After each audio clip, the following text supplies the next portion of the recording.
साथियों नमस्कार। Real news channel में आपका हार्दिक स्वागत है।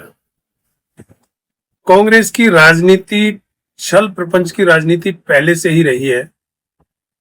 काम कुछ करती है और बोलती कुछ है। अगर छल प्रपंच कांग्रेस ने SC ST के साथ में नहीं किया होता तो आज SC ST की हालत ऐसी नहीं होती, क्योंकि संविधान में आरक्षण की व्यवस्था की गई थी। लेकिन फिर भी कांग्रेस सरकार जो पहले से लगातार चली आ रही थी, उसने कभी भी आरक्षण को पूरा नहीं किया। अगर कांग्रेस ने आरक्षण पूरा कर दिया होता तो अब तक SC ST की हालत में काफी सुधार आ चुका होता। उसी तरीके से पिछड़ों के साथ में, हालांकि संविधान में आर्टिकल 340 में पिछड़े वर्ग के लिए व्यवस्था की गई थी कि जल्दी ही एक कमेटी बनाई जाएगी जो पिछड़ी जातियों की पहचान करके उनको आरक्षण का लाभ दिया जाएगा। लेकिन क्योंकि देश आजाद होने के बाद में संविधान लागू हुआ और संविधान लागू होने के बाद में कांग्रेस ने कभी भी इन चीजों पर ध्यान ही नहीं दिया। जब बाबा साहेब ने इस बात के ऊपर और हिंदू कोड बिल पास न होने पर केंद्रीय कानून मंत्री रहते हुए उन्होंने पद से इस्तीफा दिया, तब उसके बाद में जवाहरलाल नेहरू ने काका कालेलकर समिति बनाई, जो पिछड़ों की जाति की पहचान करने के लिए बनाई गई थी। हालांकि काका कालेलकर की समिति ने उसकी रिपोर्ट भी दी, लेकिन उस रिपोर्ट को भी कांग्रेस सरकार ने ठंडे बस्ते में डाल दिया और उसको लागू नहीं किया। उसके बाद में सन 1977 में जब जनता पार्टी की सरकार आई और उस पर जब दबाव बनाया गया, तब जनता पार्टी की सरकार ने मंडल कमीशन बनाया इसके लिए। और हालांकि 1980 तक मंडल कमीशन की रिपोर्ट आ चुकी थी, लेकिन वो सरकार ज्यादा नहीं चल पाई और फिर उसके बाद में कांग्रेस सरकार आ गई और कांग्रेस सरकार ने मंडल कमीशन की रिपोर्ट को भी ठंडे बस्ते में डाल दिया और लागू नहीं किया। उसके बाद में जब जनता दल की सरकार आई, VP सिंह प्राइम मिनिस्टर बने, उन्होंने मंडल कमीशन की रिपोर्ट को आधी अधूरी लागू किया, लेकिन उनको इस बात का श्रेय जाता है कि उन्होंने मंडल कमीशन की रिपोर्ट को लागू किया। उस समय जब काशीराम साहब बार बार नारा लगा रहे थे और प्रदर्शन कर रहे थे, या तो कुर्सी खाली करो, नहीं मंडल कमीशन की रिपोर्ट लागू करो, जिसके दबाव में VP सिंह ने मंडल कमीशन की रिपोर्ट लागू की। हालांकि मंडल कमीशन की रिपोर्ट थी तो पिछड़ों के लिए, लेकिन उसमें सवर्णों के निशाने पर थे SC ST, क्योंकि जागरूकता थी नहीं, पिछड़े वर्गों को भी पता नहीं था कि ये उनके फायदे के लिए है। उसके बाद में जो कांग्रेस सरकार उसे लागू नहीं कर रही थी, उसके बदले BJP ने राम रथ यात्रा निकालनी शुरू कर दी और जो देश का ध्यान मंडल कमीशन की रिपोर्ट लागू करने पर होना चाहिए था, वो डाइवर्ट करके राम रथ यात्रा पर BJP ने लगा दिया। तो इसे कहा जा सकता है कि BJP और कांग्रेस एक ही सिक्के के दो पहलू हैं। अब कांग्रेस की वर्किंग जो किस तरीके की है वो देखिए, वो तो काफी तो बता दी। उसके बाद में अब जब कांग्रेस डूब रही थी, राहुल गांधी अध्यक्ष थे और लगातार चुनाव हारती जा रही थी, तो राहुल गांधी कांग्रेस के अध्यक्ष पद से इस्तीफा देकर भाग गए और वो कांग्रेस को नहीं चला पाए।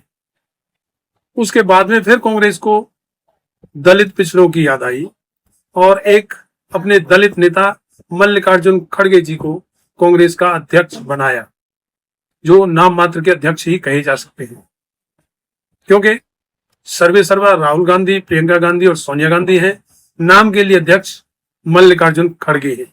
जनता को बताने के लिए कांग्रेस अध्यक्ष मल्लिकार्जुन खड़गे हैं, जो अपने आप कोई डिसीजन कांग्रेस में नहीं ले सकते। उसी तरीके से अब जो मीडिया राहुल गांधी को कुछ समय पहले पप्पू पप्पू नाम से चिल्ला रही थी, वही मीडिया अब राहुल गांधी को नरेंद्र मोदी से बड़ा नेता बताने में लगी हुई है। अभी एक सर्वे आया है जिसमें मोदी को 39% और राहुल गांधी को 47% लोगों ने पसंद किया है। वैसे राहुल गांधी का काम करने का तरीका अलग है। अलग क्या है? वही छल प्रपंच है। राहुल गांधी दलितों की बात करते हैं, सामाजिक न्याय की बात करते हैं, लेकिन SC ST रिजर्वेशन में जो वर्गीकरण सुप्रीम कोर्ट ने किया उस पर वो कभी एक शब्द नहीं बोले। जबकि कांग्रेस के ही कर्नाटक के CM सिद्धारमैया और तेलंगाना के CM ने बढ़ चढ़ के, जो तेलंगाना में भी कांग्रेस की सरकार है, उन्होंने दोनों ने बढ़ चढ़ के कहा कि हम इस क्लासिफिकेशन का स्वागत करते हैं और हम इसको लागू करेंगे। लेकिन राहुल गांधी ने ना ही इसके पक्ष में ना ही इसके विपक्ष में कोई शब्द बोला। उसी तरीके से राहुल गांधी मुस्लिमों की बात करते हैं, लेकिन वक्फ बोर्ड संशोधन अधिनियम पर कभी एक शब्द नहीं बोले। यहां तक कि संसद में जब इस पर बहस चल रही थी और राहुल गांधी विपक्ष के नेता होते हुए भी वो एक शब्द इसके ना ही समर्थन में ना ही विपक्ष में बोले, जो कि उम्मीद करते हैं वो दलित और मुस्लिमों का वोट वो ही लेंगे। उसके अलावा अब मध्य प्रदेश हाई कोर्ट में बाबा साहेब की मूर्ति लगाने के लिए उस समय के तत्कालीन चीफ जस्टिस की तरफ से आदेश हो चुके थे, सारी प्रक्रिया पूरी हो चुकी थी, लेकिन कुछ लोगों द्वारा उस पर उपद्रव किया गया। जब बाबा साहेब की मूर्ति लगाने के लिए वहां लाई गई तो उसको हाई कोर्ट के अंदर नहीं जाने दिया गया। ये देश में पहली बार है कि हाई कोर्ट के आदेश होने के बावजूद भी उसका पालन नहीं हुआ, जिस पर राहुल गांधी ने कभी एक शब्द नहीं बोला और ना ही प्रियंका गांधी या सोनिया गांधी ने कभी कोई एक शब्द बोला। और वैसे वो कहते हैं संविधान की रक्षा करेंगे।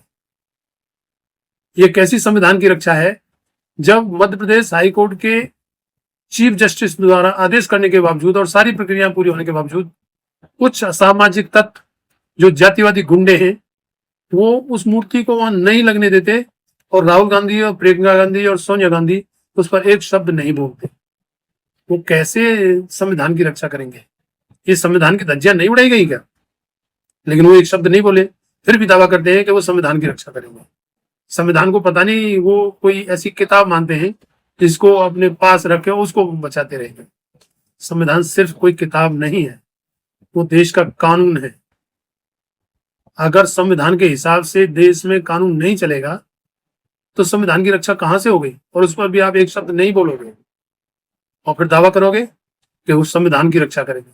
तो ये कुल मिलाकर कांग्रेस और गांधी परिवार पहले से ही छल प्रपंच की राजनीति करते आए हैं। शुरू में जब संविधान लागू हुआ था और नौकरियों में आरक्षण की व्यवस्था की गई थी तो जुडिशरी में क्या नौकरी नहीं है? जज क्या नौकरी नहीं करते हैं? क्या वो तनख्वाह नहीं लेते? और फिर उसमें आरक्षण की व्यवस्था क्यों नहीं की गई? और वो भी हायर जुडिशरी में। उसको क्यों अलग रखा? ये कांग्रेस का ही शासन था ना। तो ये कांग्रेस इसी तरीके से छल प्रपंच करती आई है। कभी इंदिरा सरकार ने भी गरीबी हटाओ का नारा दिया था, हटी गरीबी, लेकिन नारा देके वो अपनी राजनीति करते हैं। उसी तरीके से राहुल गांधी अब अपनी राजनीति कर रहे हैं। उनके बहकावे में आने की जरूरत नहीं है, उन्हें करना वही है। वैसे तो वो पंडित राहुल कहलाते हैं, उनके नेता जो है पंडित राहुल कहते हैं, और राहुल गांधी दलित पिछड़ों और अल्पसंख्यकों की बात करते हैं, लेकिन जहां उनके हक की कोई बात होती है उस पर वो कभी एक शब्द नहीं बोलते।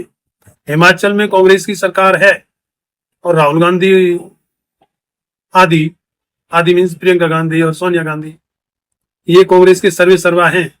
लेकिन हिमाचल से जो वीडियो आ रहे हैं जिनमें जो कुछ जातिवादी लोग, धार्मिक उन्मादी जिन्हें आतंकवादी भी कहा जा सकता है, वो एक मुस्लिम समाज की दुकान में लूटपाट कर रहे होते हैं और उस पर कभी ये एक शब्द नहीं बोलते हैं।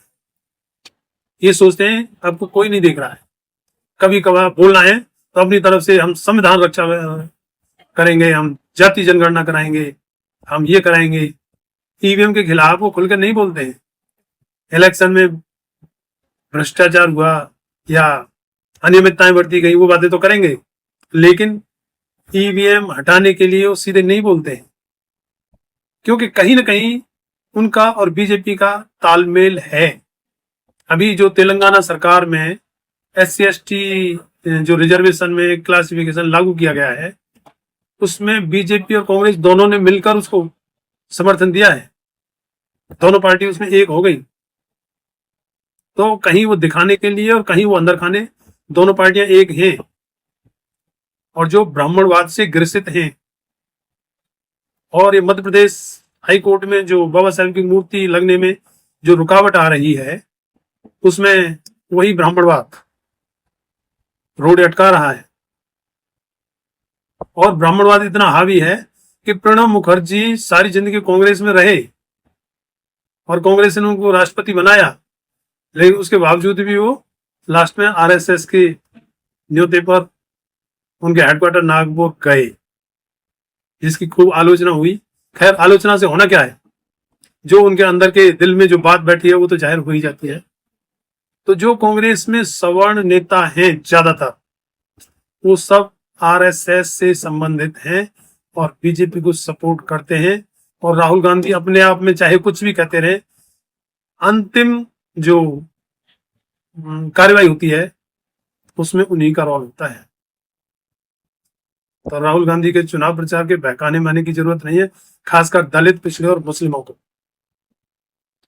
आप राहुल गांधी और कांग्रेस को वोट भी देंगे, लेकिन उन्हें करना वही है जो राहुल गांधी के पिताजी PM राजीव गांधी ने 2.5 घंटे का भाषण संसद में दिया था रिजर्वेशन के खिलाफ, वो ऑन रिकॉर्ड है। तो कांग्रेस कभी दूध की धुली नहीं रही है।